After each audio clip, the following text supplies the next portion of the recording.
Bona tarda,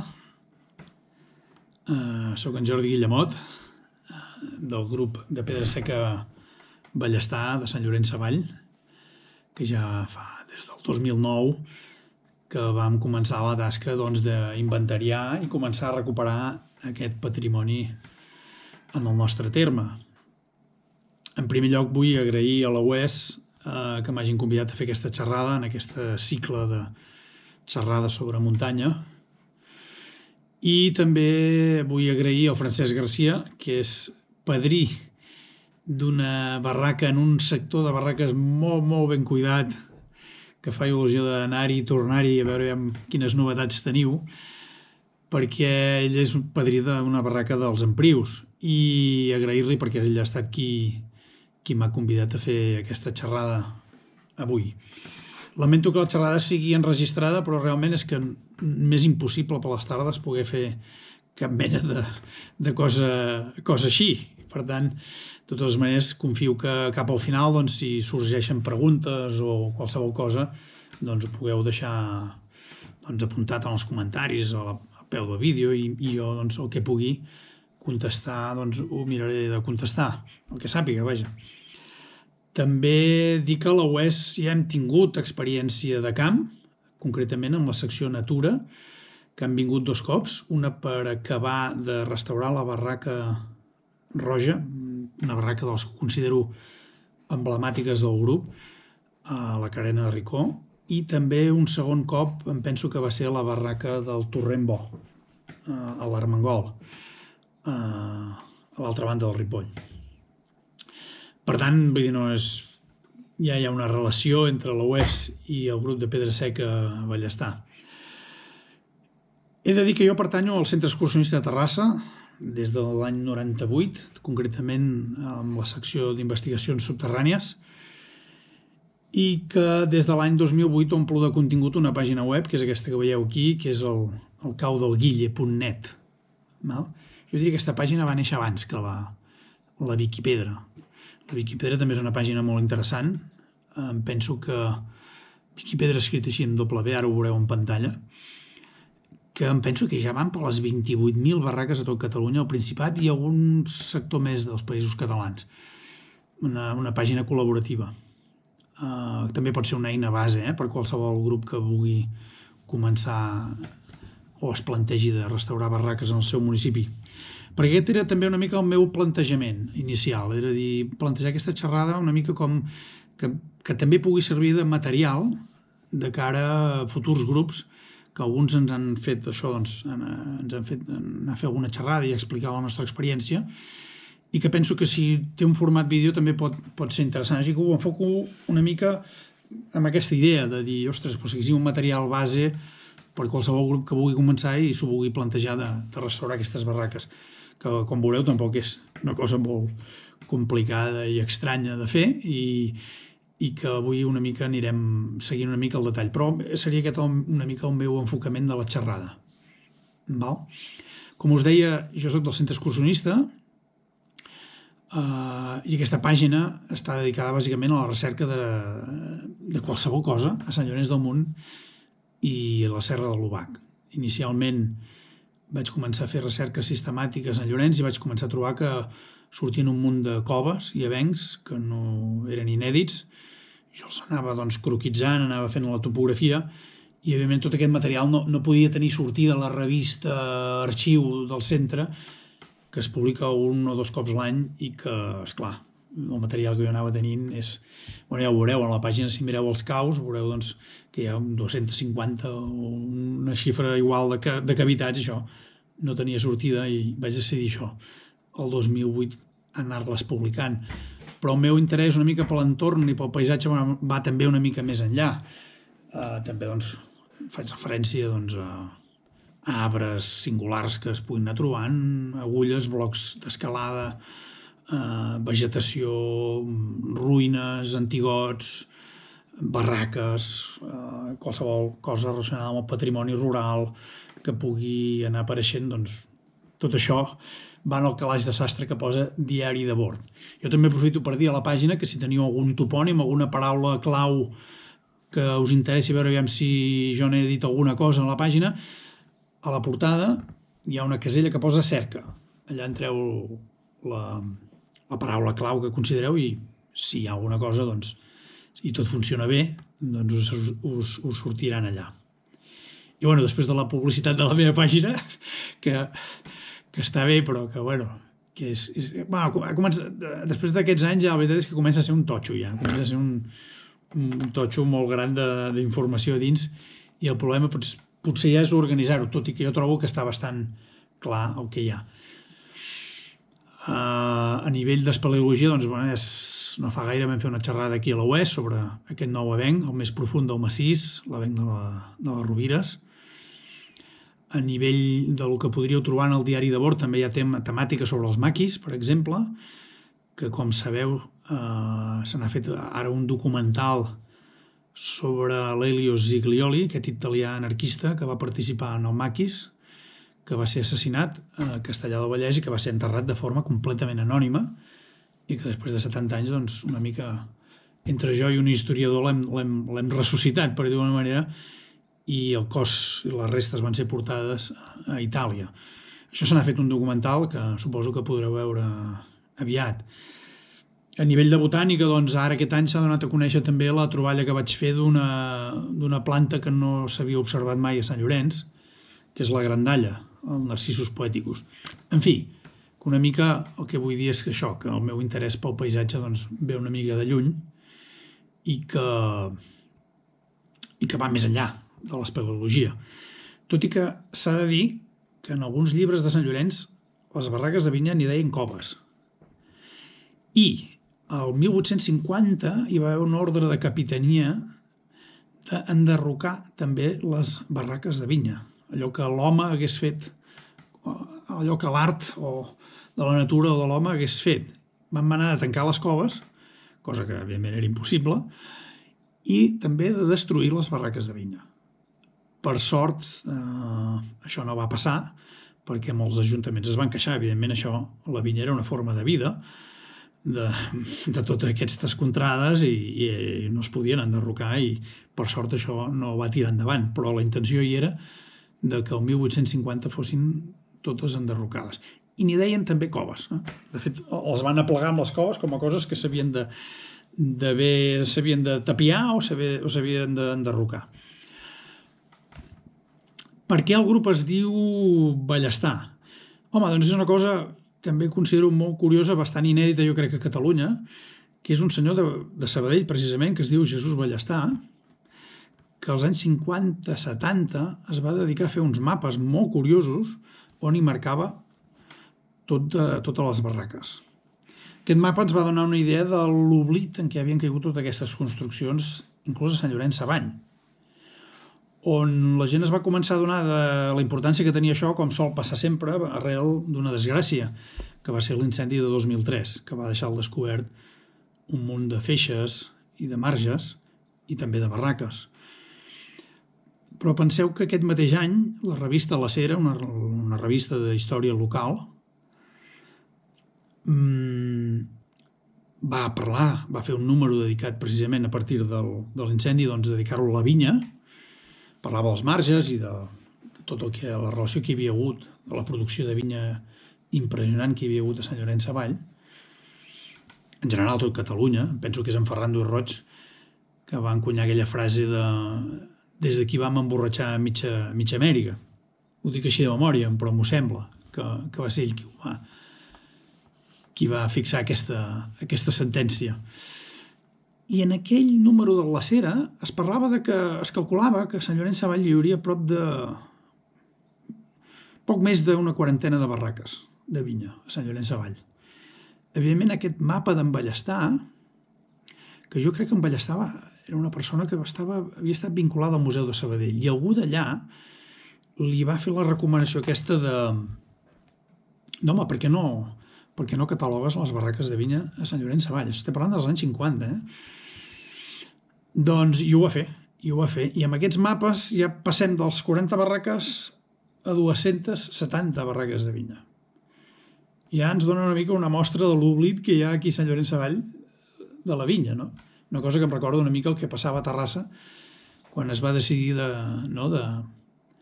de salvaguardar totes aquelles xemeneies. I jo recordo que gent vinculada amb el tèxtil deien, ara per què hem de fer això, no? Una mica com dient, això va ser, no? Als anys 70 se'n va anar tot a Norris. M'imagino que aquí una mica devia passar el mateix amb la vinya, no? Una cosa que va passar i que ja no... millor no recordar-ho, no? D'aquestes 270 o 280 barraques dels mapes d'en Vallestar n'hi havia alguna de castellà i una desena em penso que eren de granera. Però, vaja, un salt important en quant a quantitat de barraques.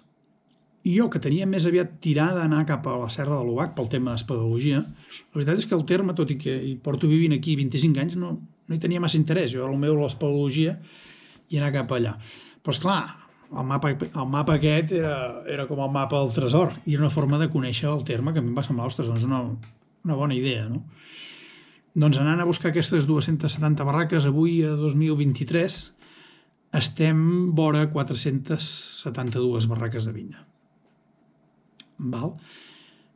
A dia d'avui, i fent una mica de buidatge, per veure on som, he de dir que d'aquestes 470 barraques, doncs el grup n'ha restaurades unes 129, a banda de les 4 que després de l'incendi la Diputació va arreglar a la Vall d'Horta, a la Muntada. D'aquestes, doncs, no està mal, 130 barraques restaurades. Penso que això és una cosa que a mi sobretot m'interessa de cara al propi municipi, que agafi aquest interès, i penso que ja l'estem agafant i que la gent se n'està adonant que, bueno, les barraques són visibles i que hi són i que formen part d'aquesta història. De fet, si us mireu aquest mapa, veureu que, i aquest és del 2016, aquí encara no són les 470, veureu que si pintéssim a l'entorn d'aquestes barraques de vinya, podríem dibuixar pràcticament el nostre terme municipal. Només hi ha un forat buit allà al mig, Vilaterçana, que per una estranya raó està ple de marges, sabem que hi havia 30 parcers a l'època, però no hi havia cap barraca de vinya. No hi ha cap barraca de vinya, només n'hi ha dues. Una cosa molt estranya, molt única, és l'única finca que pràcticament no té barraques de vinya. Suposo que algun dia trobarem l'explicació de que potser el propietari no deixava construir-hi o pel que fos. Bueno, jo penso que, per tant, una primera fase de qualsevol intent que es pugui tenir de donar a conèixer aquest patrimoni a qualsevol municipi, doncs la primera és aquesta, catalogar les barraques de vinya. I si ho voleu fer, per comptes de fer-ho amb una pàgina pròpia, com estic fent jo, si ho voleu fer aprofitant l'eina aquesta de la Viquipedra, doncs molt fàcil, simplement heu de penjar 4 fotografies, una mica de text i la dada GPS. I això també es pot servir de base. O sigui que un bon començament, evidentment, és fer inventari de les barraques de vinya. La curiositat de com es va formar aquest grup, doncs, bueno, va ser justament arrel de la pàgina web. El 2008 vaig descobrir la barraca, la cova de l'aigua, i molt embardissada vaig trobar una barraca en ruïnes i vaig decidir que faria un mapa, que qui volgués anar a trobar la cova de l'aigua o aquesta barraca hauria d'anar a una altra barraca sencera que hi ha a prop a la base del Puig Rodó, i vaig deixar-hi allà amb un pot un mapa del tresor, i el vaig deixar allà. I quan vaig arribar a la barraca vaig veure que hi havia tot de lliris a terra dins de la barraca, com si fossin cebes. I home, jo sabia que existia un grup a Castellà que es dedicaven a restaurar i que havien fet un llibre molt bonic sobre les fonts de Castellà, però no sabia que es dediquessin a les barraques. En qualsevol cas vaig deixar el pot. I al cap de poc temps em truca el Joan Roure, que és un dels caps visibles del grup, explicant-me que havien anat a trobar la cova, que havien anat a trobar la barraca, que no sé què, i que volien conèixer-me. I ens vam trobar justament en aquesta barraca que estaven restaurant, la barraca de la Carme, i allà van dir, tu ara veuràs com aquesta barraca que has trobat tu la restaurem. I aquesta és una mica la primera impressió que tens quan veus una barraca de vinya en ruïnes, que penses, això aquí es queda, no? Això no té arreglo. I sí que ho té. I ho vaig veure, i vaig participar-hi, i vaig veure com treballaven. Tota una colla de jubilats. És una cosa... Això de Castellà també és una cosa única, com en Ballestar, no? És una cosa única, són fenòmens únics. Una colla de jubilats arreglant barraques quan tothom estaria fotut de l'esquena, no? Alguns d'ells eren oficinistes, gent que no havien fet... Eren del centre excursionista, havien anat a caminar, però en el seu dia a dia no eren de fer exercici. Alguns estaven fotuts fins i tot de l'esquena. Doncs allà els teniu. I allà ho vaig veure i va arribar un punt que em van dir, home, ells treballen, ells queden cada dimarts, un cop a la setmana, i jo podia estar una estona amb ells, havia d'anar i tornar, i segons on anessin a fer la barraca ja em quedava molt lluny. I em van dir, tu el que has de fer és començar això a Sant Llorenç Savall, començar un grup així. I ho vam fer, i el novembre del 2009 vam anar amb una barraca completament aterrada, la barraca de la Torrota de la Roca, una barraca petitona, i allà ens hi vam congregar 18 persones, entre ells i la gent que va venir de Sant Llorenç Savall. Això ja sol passar, que al principi ve molta gent, però si són gent com nosaltres, que treballem encara, ho tenim, és més complicat, sempre hi ha coses a fer els caps de setmana, que és quan podem, i per tant això no va ser possible. Al final acabem sent 3 o 4 o fins i tot menys, però també us he de dir una cosa, és a dir, per fer una barraca més de 3 persones et fas una mica de nosa, perquè en un espai d'1,5 metres o 2 metres que pugui fer una barraca t'acabes fent nosa. I ja és això, ja és una mica aquest càlcul, el càlcul de l'època també, que si ja tenies la pedra a lloc, 3 persones, 3 dies és el que es trigava en fer-se una barraca. I això és una mica el que va passar aquest dia, aquesta inauguració, que també, curiosament, quan em van dir de fer això a Sant Llorenç, em van dir, va ser quan vaig trobar això de la revista, una entrevista amb en Jesús Ballestà, i és quan vaig saber, ostres, quina casualitat, ara aquests em diuen d'engegar un grup a Sant Llorenç, i justament llavors em surt aquesta entrevista amb en Ballestà, un senyor que té uns mapes fets amb barraques de vinya, evidentment. Vaig anar a parlar amb ell, em va fer les fotocòpies de seguida, dic, mira, és que engegarem un grup que ens dedicarem a arreglar barraques. Vull dir que va anar tot una mica molt lligat, i jo també he de dir que em vaig quedar molt, molt enganxat. Penseu que mentre arreglàvem aquesta barraca de la Cova de l'Aigua, que s'han acabat dient... Ells posen noms de la persona que la padrina, en aquest cas van posar la barraca del Jordi Guillemot, tot i que a mi m'agrada més Cova de l'Aigua. I és un lloc privilegiat, un lloc amb obaga, cosa estranya, amb una vinya, i a prop del riu Ripoll, a tocar del riu Ripoll. I a més allà, els de Castellà hi van arreglar un parell de fonts que no existien. I justament ara amb la sequera que hi ha, la font del Carner està eixuta pràcticament, i la cova, la font dels Avellaners, està rejant.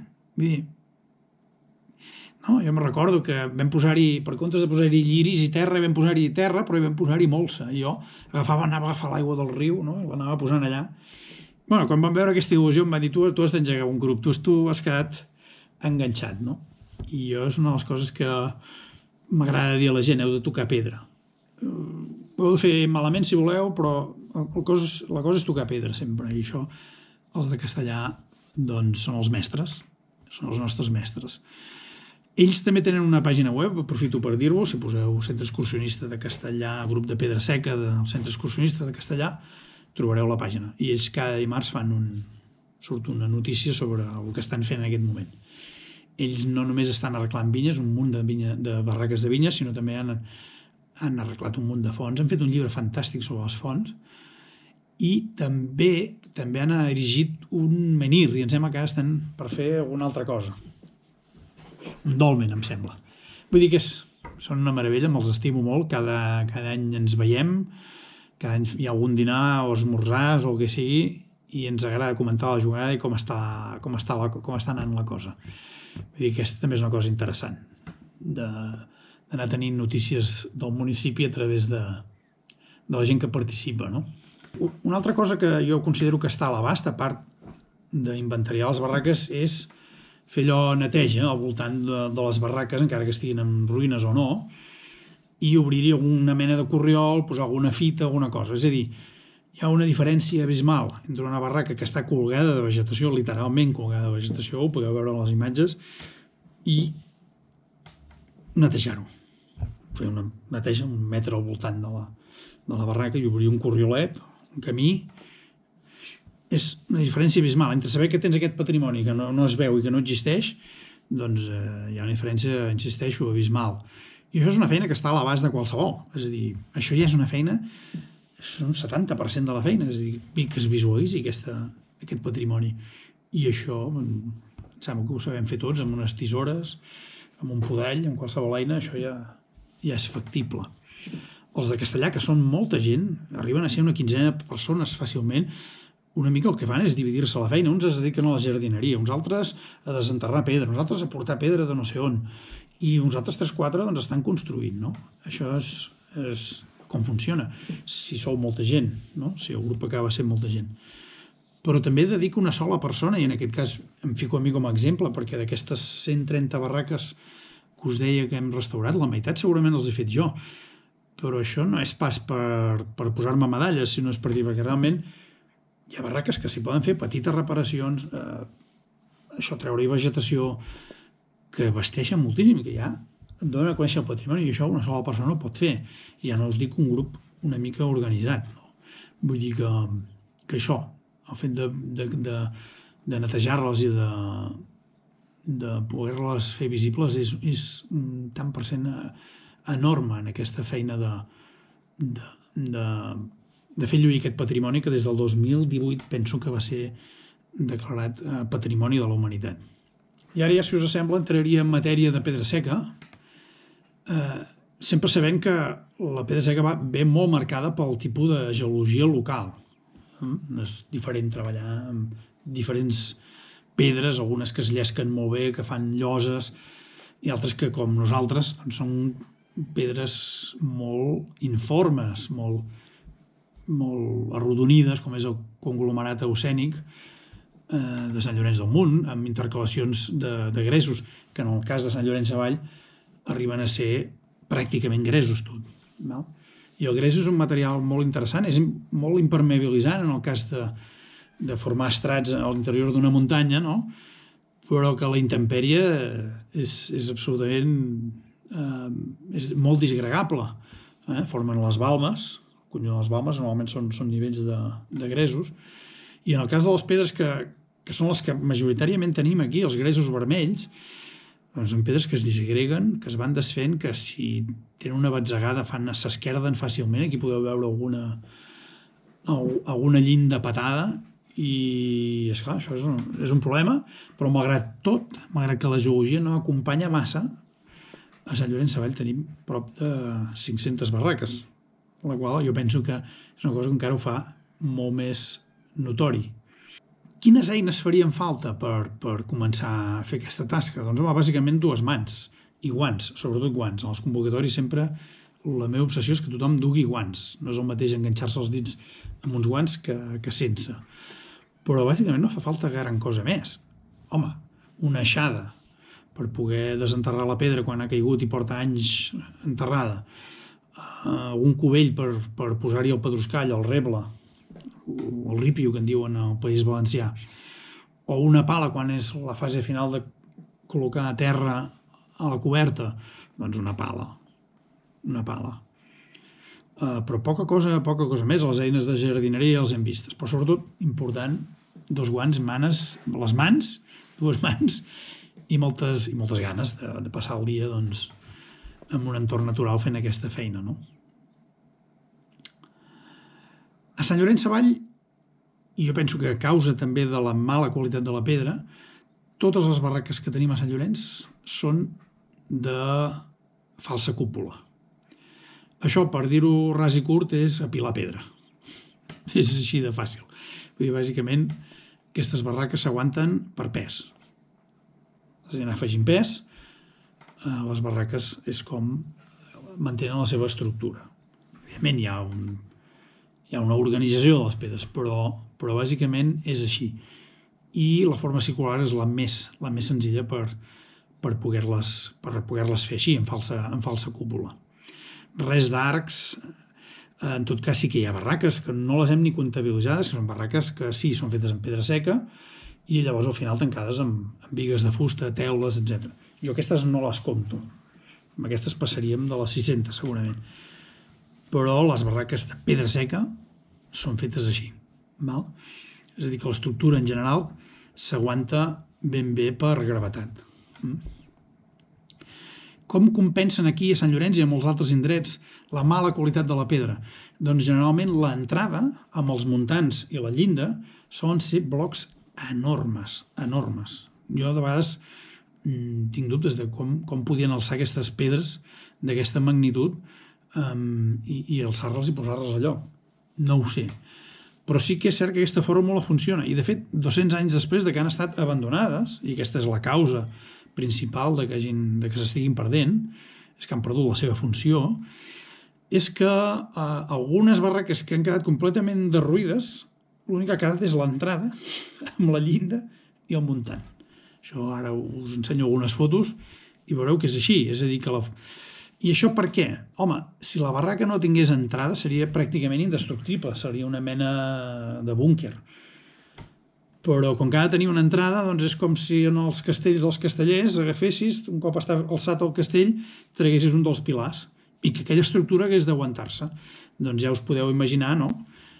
L'home que estava sobre el pilar, l'esforç que ha de passar a fer ara, que no té una base on aguantar-se, doncs s'ha d'espaterrar, transmetre tota la força cap als de les bandes i a més fer un esforç per mantenir el castell dret. Aquest és realment l'esforç que està aguantant la llinda i per això hi ha fórmules per intentar fer de descarregar, no? Que aquesta mena de fornícules que apareixen de vegades damunt de les llindes no és pas per posar-hi un sant, sinó és per fer que el pes no caigui sobre el centre de la llinda, sinó que es distribueixi cap a les puntes que sí que tenen suport.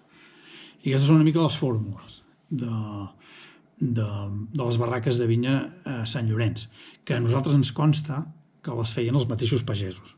Això en general a tota Catalunya, els pagesos hi participaven. Una qüestió d'abaratir costos, despeses, vaja, però nosaltres tenim a Sant Llorenç l'anècdota dels cerdans, de la Cerdanya, que eren especialistes en adobar pedra seca i que quan estaven per la banda de Gallifa baixant cap al poble els deien no cal que baixeu aquí baix a Sant Llorenç perquè aquí són tan pobres que se les fan ells mateixos, tot el treball en pedra seca s'ho fan ells mateixos. I aquesta és una anècdota ben certa.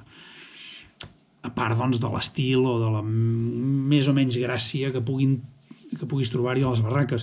Jo calculo que a Sant Llorenç, barraques fetes així per professionals, mestres de cases que fessin la barraca, jo diria que de les 470 no passen d'una quinzena les barraques que dius, ostres, això és una obra d'art, no? En les juntes de les pedres no hi pots posar-hi ni un paper, està tot molt ben encaixat, molt ben encaixat. La resta, doncs, n'hi ha que són força acurades, que tenen més o menys gràcia, i n'hi ha que són d'una rusticitat aclaparadora, vull dir que és una cosa molt, molt, molt vasta. Hi ha de tot, però insisteixo que aquesta és la majoria de barraques a Sant Llorenç. Una altra part important són conèixer les parts d'una barraca, no? Normalment, les barraques de falsa cúpula o falsa volta són fetes amb allò que diem doble paret. I per què en diem doble paret? Perquè si fos paret simple, no costa gaire imaginar-nos que si anem apilant pedres i anem fent unes sobre les altres, les anem acostant una mica intentant fer un tancament, doncs no cobriríem gaire distància que les pedres serien a terra. Mentre que amb la paret externa el que anem fent és contrapesant a cada filada que anem tancant per dins amb la paret interna, amb la paret externa anem contrapesant de forma que no puguin caure les pedres cap a l'interior. Tampoc és que així cobrim molta més distància, però pel que és habitual, 1,80 m, 2 metres de diàmetre interior de la barraca, aquesta tècnica ja funciona. La paret externa, a més de contrapesar, també és la responsable de l'estètica final de la barraca perquè és la paret que veurem des de fora. La barraca es començava per anar fent anelles de pedra, en principi a la base pedres més grosses, les més grosses. No sempre és així, a Mura et trobes pedres enormes a dalt, però a Sant Llorenç la majoria són la pedra grossa, es forma a la base, i un cop arriben a l'alçada de la llinda comencen a fer servir les lloses, les que poden. No és fàcil trobar lloses a Sant Llorenç, aquestes són una pedra que reservem, és sagrat.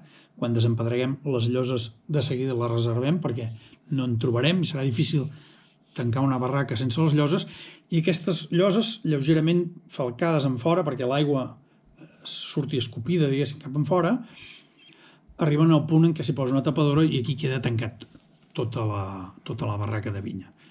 Per tant, tenim els muntants, que us dèiem, pedra gran, la llinda, ja ho hem vist, i la pedra, la tapadora, que pot ser una tapadora o pot ser un munt de pedra punxada en allà o pot ser una o dues o tres tapadores, d'això depèn, no? També hi ha alguna llinda que és doble, per comptes d'haver-n'hi una, n'hi ha dues. O normalment també hi ha el que se'n diu un tancament amb cremallera, que això vol dir que hi ha una llinda, la següent, a sobre hi ha una altra llinda fins a arribar a la tapadora. És un sistema també molt interessant perquè si es trenca la llinda, la segona llinda continua aguantant, la tercera llinda continua aguantant, evidentment vas tenir menys espai a la barraca, però aquest tancament en cremallera és interessant per això, perquè el trencament de la llinda no compromet el conjunt de l'estructura de la barraca, com passa amb la majoria de barraques, és a dir, que si es trenca la llinda o es trenca la tapadora, normalment pots considerar que la barraca està a punt de caure. Normalment les parets són força verticals fins a arribar a l'alçada de la llinda, de vegades no, si les barraques són molt grans ja comencen a fer acostament des del principi, des de la base, però generalment no és així, és parets verticals i a partir d'aquí poses la llinda comences a fer l'aproximació de filades.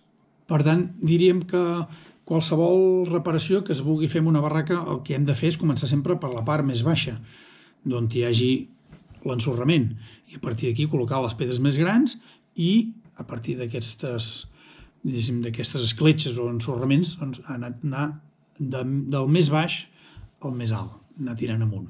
No començar a pilar pedres per dalt de qualsevol forma, sinó començar des de baix. Normalment les barraques, nosaltres quan acabem retirant la terra descobrim que tenen un sòcol, que hi ha una roca mare que fa de fonament. Altres barraques no. La veritat és que vas tirant i dius, ostres, aquesta l'han feta sobre terra. Per tant, amb un aiguat o amb qualsevol cosa, aquestes barraques acostumen a estar ensorrades, les que no tenen cap mena de fonament.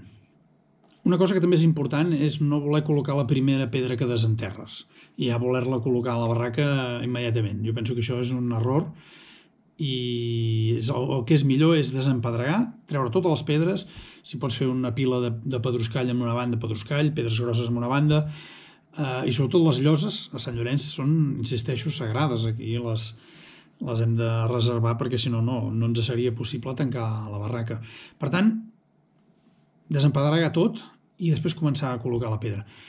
No fer-ho a mida que vas traient una pedra i col·locar-la perquè normalment no acaba de ser la pedra adequada, especialment quan el que es vol és adobar una pedra, una barraca que només té una part, no? És millor poder triar la pedra, poder tenir tota la pedra, a poder ser doncs, també escampada, no apilada, de manera que a mesura que un es va imaginant la forma del tros de la pedra que falta o el forat que hi ha, s'imagina com les dimensions que ha de tenir aquesta pedra i les pot triar si amb un cop d'ull ja les tens a la vista. Si les tens apilades no ho pots veure. Per tant, aquesta seria una cosa important.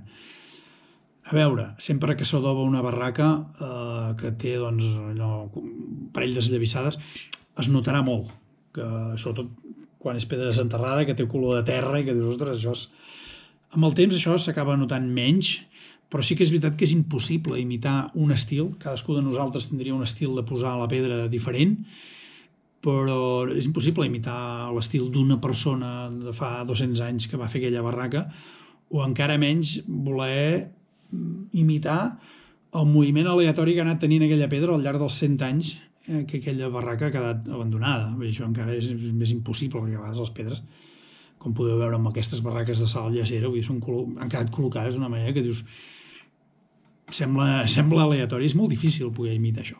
Sí que és veritat que si sou molta gent arreglant barraca, està bé que hi hagi algú que porti una mica la direcció d'aquella barraca, no? Dir, bueno, l'acabat el faré jo, no? I, home, es nota més una unitat, no?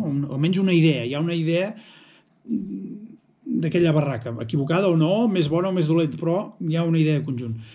Quan cadascú que arriba posa la seva pedra a la seva manera, al final allò és una mica... potser perd una mica aquesta qualitat estètica, especialment de la paret exterior, no? Però bé, això és un criteri. Sí que és veritat que, malgrat que cadascú posaria la pedra com voldria, sí que és veritat que s'han de seguir, o almenys jo considero, un parell de criteris importants. Un d'ells és el trencajunts, tal com es fa doncs, amb les obres actuals, amb els totxos, no? Vull dir, és no apilar els totxos un sobre l'altre, sinó fer el trencajunts. Això el que fa és crear molta més fricció, molts més punts de contacte entre la pedra que si l'apilessis, no? Això sí, el trencajunts és força important, no? A més, quan, per exemple, hi ha el tancament de les barraques, quan col·loquem les lloses, també està bé que hi hagi contacte lateral. És a dir, heu de pensar que no només la gravetat funciona, sinó també el fregament. El que les pedres toquin, el que us deia abans del reble, de que sempre hi hagi contacte entre pedres, el propi fregament lateral també fa moltes vegades que una pedra no es bellugui. Per tant, també tenir aquest criteri de facilitar el contacte màxim entre les pedres. Tampoc passa res, i jo sempre convido la gent, en aquest cas, quan es fan per començar a tastar pedra, val la pena doncs, fer això, petites reparacions. Escolta, que cau, doncs ho tornes a fer, i al final ho acabes fent bé i allò acaba no caient. A mi ara mateix he vist una barraca que s'ha ensorrat una paret que vaig arreglar. Després de 5 o 6 anys s'ha ensorrat completament. Segurament 2/3 parts s'han ensorrat i segurament, ja ho estic veient, ha cedit una de les pedres a les quals jo vaig començar a muntar a sobre. Però clar, si la de sota ja no està en prou bon estat i s'ha acabat trencant, doncs tot avall. Bueno, tampoc és per tota la vida, però bueno, a base d'insistir-hi, ara ho tornaré a muntar, segurament ho tornaré a muntar millor, després de 10 anys segur que ho faig una mica millor i que això durarà bastant més. És la paret exterior, tampoc, per sort, la paret interior no se n'ha sentit gens. Vull dir, és això. He de pensar que les barraques rebien manteniment i ara no el reben, i aquesta és una de les causes, la causa principal de que s'estiguin perdent. També és veritat, i jo ho estic comprovant, que amb els desemboscaments, amb les tallades de bosc, molt personal no és conscient de què és aquest patrimoni, i no és conscient ara, i no ho era fa 50 o 60 anys, quan els boscos es treballaven.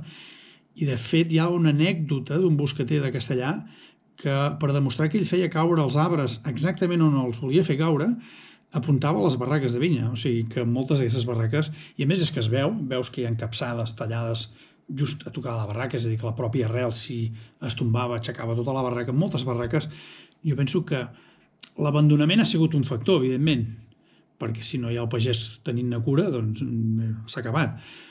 Però el segon factor per mi més important de que s'hagin perdut aquestes barraques és, sens dubte, la gestió forestal. Encara avui estan caient barraques perquè no es té en consideració aquest patrimoni. Una altra cosa a intentar evitar, si es pot, és allò que en diem les pedres rentadores. Són pedres que per una cara millor són planes, tu la poses amb la cara plana a baix, però per la cara de dalt el que fan és com una rentadora, escup cap en fora.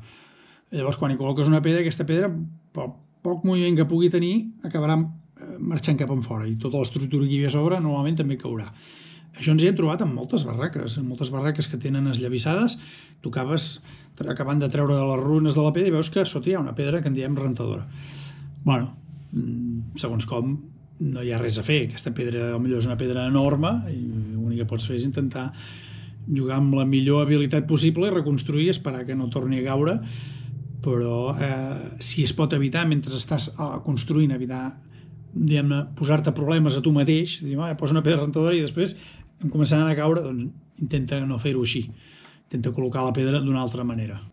Si es vol reparar un sostre, sí que el que s'ha de fer és no voler córrer a tancar, sinó sempre anar fent la filada aquesta exterior que us deia, d'anar contrapesant i sobretot d'anar-hi posant reble per totes les juntes, és a dir, inclús quan estàs muntant les anelles aquestes que us deia, que forma la forma circular, entre la paret d'exterior i interior, sempre, qualsevol forat, sempre reblir-ho amb pedruscall.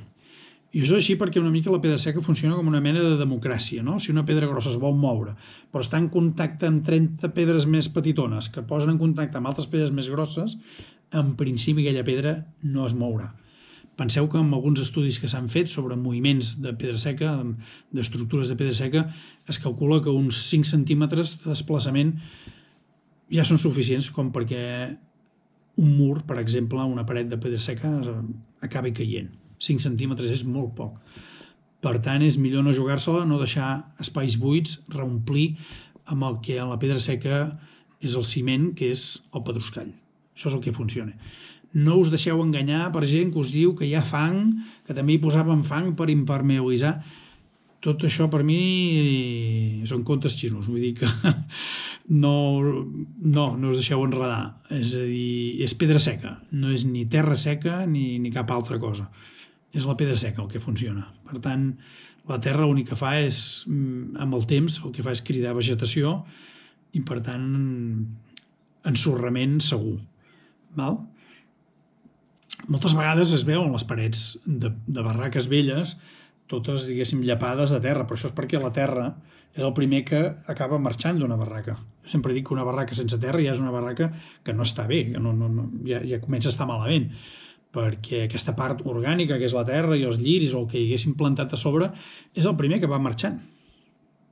És el primer que va marxant i, evidentment, va llapant cap a les parets. I això pot donar una falsa impressió de que algú havia impermeabilitzat les juntes o que havia rejuntat les juntes amb fang, però això ja us dic jo que no és cert.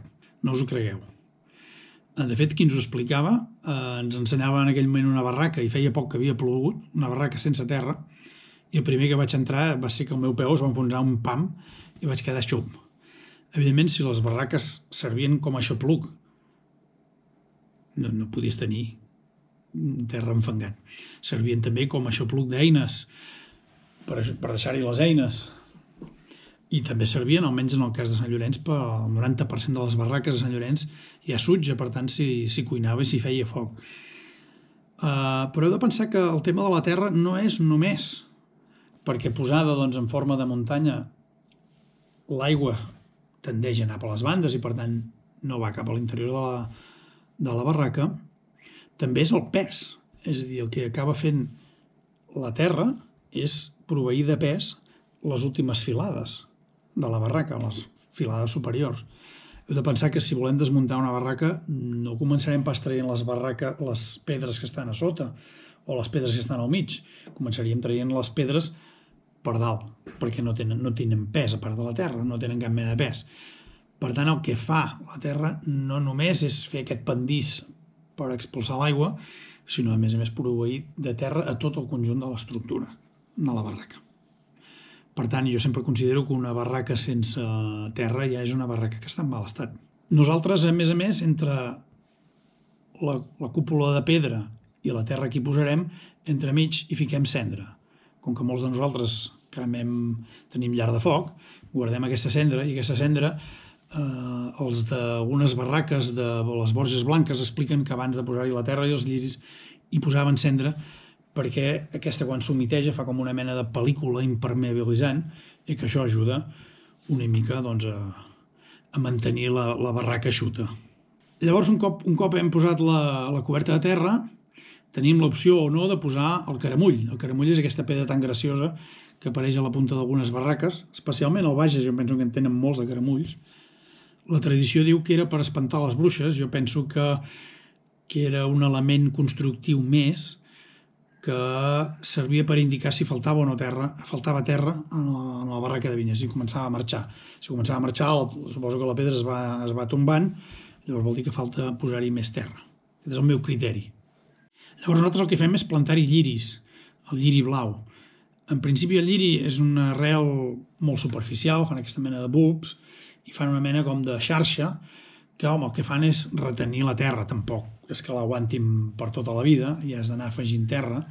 De fet, ja ho veurem quan parlem de l'apadrinament, que una de les coses que ens havien explicat uns d'aquí a Sant Llorenç és que cada any anaven, a banda d'anar a fer la paella a la barraca, anaven amb 2 cabassos de terra. I això és més o menys el càlcul una indicació que serveix pels que apadrinen la barraca, de dir, un cop a l'any aneu i poseu 2 cabassos de terra. Els lliris, doncs, és això, serveixen una mica per alentir aquesta fugida de la terra que de forma natural doncs acaba marxant de la barraca. Quina característica tenen les barraques de Sant Llorenç un cop les hem arreglades? Home, en principi mirem que les apadrinin, per això que comentàvem abans, és a dir, si no hi ha manteniment, doncs aquestes barraques acaben ensorrant-se i desapareixent com una pila de rocs. Llavors, el que sí que... Quina és la feina que ha de fer un padrí? Doncs, home, fer el manteniment del corriolet o del corriol o del caminet que porti, doncs fer que es mantingui, si hi ha una fita, doncs també mantenir-la, i afegir això que us deia, un parell de cabassos de terra. I jo sempre, la indicació de Sant Llorenç, com que tenim el lema aquest de la pedra seca, que és tota pedra fa paret, qualsevol visitant d'una barraca restaurada, que de seguida es coneix perquè si hi ha lliris és que està restaurada, és a dir, em sembla que Sant Llorenç no va quedar, només queda una barraca que jo hagi trobat lliris, encara n'hi ha una que té un tros de terra i encara hi ha lliris, però la terra és el primer que es perd i els lliris és el que marxa, no? Llavors el que demanem és que la gent tant a dins de la barraca com a fora posin una pedreta. Altres coses que trobareu en una barraca restaurada, doncs hi ha un pot de registre a dins on podeu escriure el que us sembli i a més dins d'aquest pot hi ha una fotografia de l'estat original de la barraca perquè podeu una mica comparar, no? Penso que fa il·lusió veure una barraca restaurada per aquest fet, sobretot per gent que ens agrada caminar o que tenim un cert apreci pel nostre entorn immediat i sobretot pel paisatge tan meravellós que tenim a vora el Parc Natural de Sant Llorenç, no? Una altra cosa que també hi podeu trobar a les barraques de Sant Llorenç són uns plafons que expliquen anècdotes del segle XIX, de manera que una mica les barraques acaben convertint-se en una mena de museu deslocalitzat, no? Això va ser una idea de la Marta Puigmartí, una col·laboradora que vam tenir un temps aquí amb el grup i que va dir, ostres, és que podríem convertir les barraques en una mica de museu. Llavors, aquesta idea de posar petites anècdotes, petits flaixos de la història del segle XIX, del segle de la vinya, coses relacionades una mica amb Sant Llorenç, doncs ens va semblar una forma de dir, hi ha 470 barraques, doncs podem explicar una mica de petites anècdotes, no? I això és una mica el que trobareu amb aquestes barraques apadrinades. Aquesta fórmula d'apadrinar no la coneixem massa. A Castellà també ho fan, però no ben bé amb aquesta idea que hi has d'anar cada any o no, sinó que les barraques tenen el nom de la persona, d'una persona, però si aquesta persona hi va o no ja és una cosa que no se sap. Mentre que, i ara us explico una trampa, i és que, clar, com que hi deixem una llibreta de registre, jo sé si el padrí va o no hi va a la barraca. I és una manera de saber, de portar una mica de control de visites també de la barraca. Per tant, una mica resumint aquesta exposició, jo diria que el criteri més important a l'hora de decidir en un municipi quines barraques comencem a restaurar o quines... Home, d'entrada ja he dit, les més senzilles, les que es puguin apedaçar, les que es puguin fer una neteja i que siguin visibles. Però jo penso que al cap i a la fi el que acaba sent més interessant potser és poder conformar una ruta que aprofiti un GR o un PR o qualsevol camí que va de Sant Llorenç a Monistrol, per exemple, no? El camí històric o l'habitual, doncs per què no? Doncs anar fent aquest podria ser un criteri, no? El de poder muntar una ruta, per exemple, no? No començar, evidentment, amb les barraques amb pedrotes pesants que t'obliguen a muntar un invent que vam fer aquí a Sant Llorenç, que és el ternal, que són 3 puntals amb una platina enganxada amb un ganxo i el que en diem el ternal, no? Una politja. Però, esclar, això ja és un material pesant que has de traslladar segons a quins llocs que queden lluny, doncs és molt pesant, és molt complicat i has d'anar pujant les pedres una mica com el que va passar durant els mesos d'estiu del 2013 que vam restaurar la barraca enorme del Collet del Castell, una de les barraques més visitades, una de les barraques que ja anem pel tercer o quart pot de registre perquè la gent hi escriu i li agrada veure que això s'ha recuperat, etc. No? Però, esclar, jo no començaria per una barraca d'aquest estil.